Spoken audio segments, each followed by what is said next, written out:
Hey everyone, welcome to this video, and I am going to be previewing Predators. I watched this DVD last night. I'm going to return this today from my local library. Um, yeah, and let's get to it. Ever since I heard about, Robert Rodriguez, you know, was involved in the Predator project, I've been excited. I mean, the synopsis and cast list for the film did not lessen my excitement.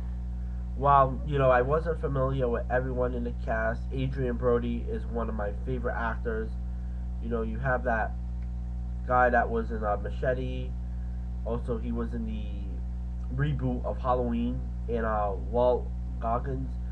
Two seriously underrated actors, and it was pretty much a must-see for me. Um, then add in two stuntmen with an impressive resume, Brian Steele and Derek Maz as Predators, and oh yeah, Topler Grace. But you know what? I was a bit put off when I learned Rodriguez was not directing the film. Still, I was determined to watch Predators. Throwing away, Predator 2 and the Alien vs. Predator series, the film acts as a direct sequel to the original Predator with Arnold Schwarzenegger.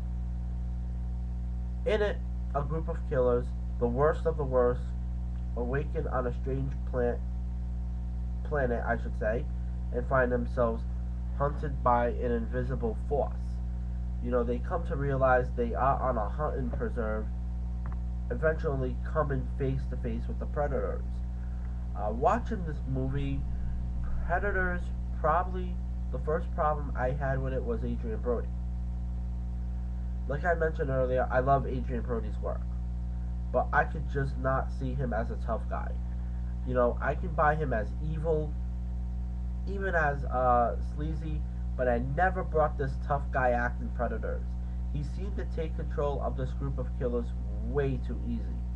Effectively playing the Otto character from Predator, his smirking and tough guy stand just didn't replace Otto's commanding presence. The final showdown between Brody and the Predator also left me wanting. I will say that Brody was in excellent physical shape, but he just seemed too small to stand toe to toe with a Predator. I mean, I will credit the filmmakers for making Brody's speed more of a factor than strength. Still, Brody, bare chested and covered in mud, was a much less impressive scene than in the original. This didn't kill the movie for me, but it interrupted my, imagination in the film.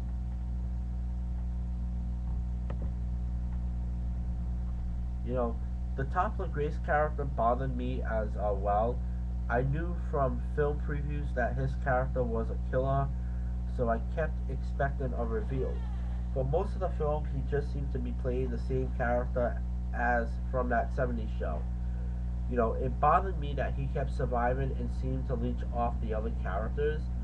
As the movie was winding down and characters were dropping like flies, I had given up on a reveal and had grown to think of him as just what he said he was, a doctor who didn't fit in.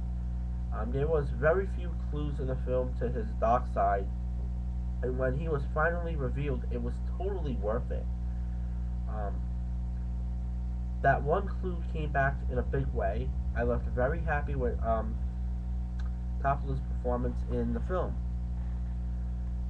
It was awesome seeing Danny Trejo, the guy who I just mentioned that was in the Halloween movies, and he's in the Machete movie, on the big screen in Predators.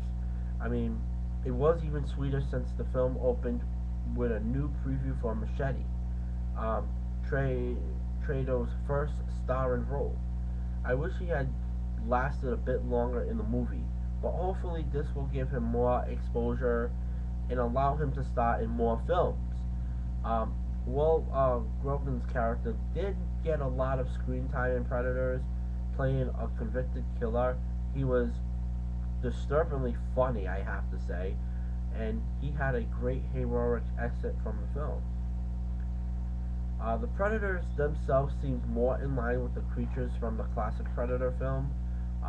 More of the growing vicious predator, less of the kindly, heroic predator. Not that they were ever really good guys, but the sequel in the Alien vs. Predator film series did water them down. Even the good guy, classic Predator, was more of a brawling badass guy from the original film. The fight scene between the two Predators was awesome. And I wasn't sure I would like the idea of the two um, Warren Predator fractions, but it worked in the film, folks. I mean, don't get me wrong. Now let's talk about Lawrence Fishburne because he was in this film as well. Um, he was almost a throwaway character. Um, he was used mostly as a way to explain what was happening to the rest of the cast. You know, his betrayal was pretty much expected from the first film trailer I had seen. Still, I expected him to be working with the Predators. I mean, I like the fact that the film did not go in this direction, as it was his scenes serve as an interlude to the main film and also sets up the ending. The choice of a jungle setting for Predators was a great choice. An obvious nod to the first film, it seems to bring the Predators back to their natural habitat. The skinning camp reminded us what the Predators are all about. The scenes inside the ship drill was also wonderful. The cramped dock corridors brought to mind the original Alien film. There was enough gore in the film to keep me happy, probably as much, if not more, than the original film. Not to give away the ending, but it works to set up a sequel. But it also works for a standalone film. My overall impression of Predators, I really liked it, folks. I think the film would have benefited more from Robert Rodriguez's direction and a more physically imposing lead character. Still, the cast pulled it through, and Topper Grace really impressed me. The Predators were awesome to see on screen again in all their vicious glory. I would rate the new Predators film between 3 and 4 stars, leaning heavily towards 4. So, also, there were some special features on the DVD which I really liked. Right here, you get the exclusive prequel motion comics. It takes you behind the movie and deliver a truly one-of-a-kind Predator experience. Special features, you have Robert Rodriguez presents motion comics, that's what I was talking about.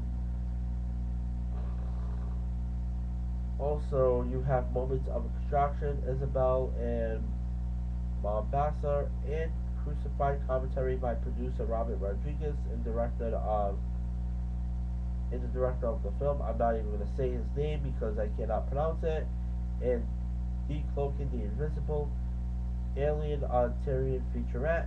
So you get a lot of good shit in this DVD review, and in this DVD, it's a good watch, and I highly recommend it.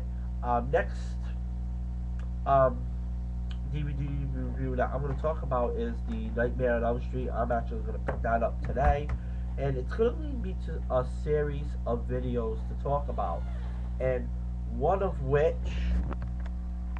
is going to be, do you prefer the remakes or do you prefer the originals? And that's what I'm going to be talking about. The next DVD review, I'm going to be talking about Nightmare on Elm Street, and I'm going to be talking about remakes and originals. So check back with that video. So until then, thanks for watching.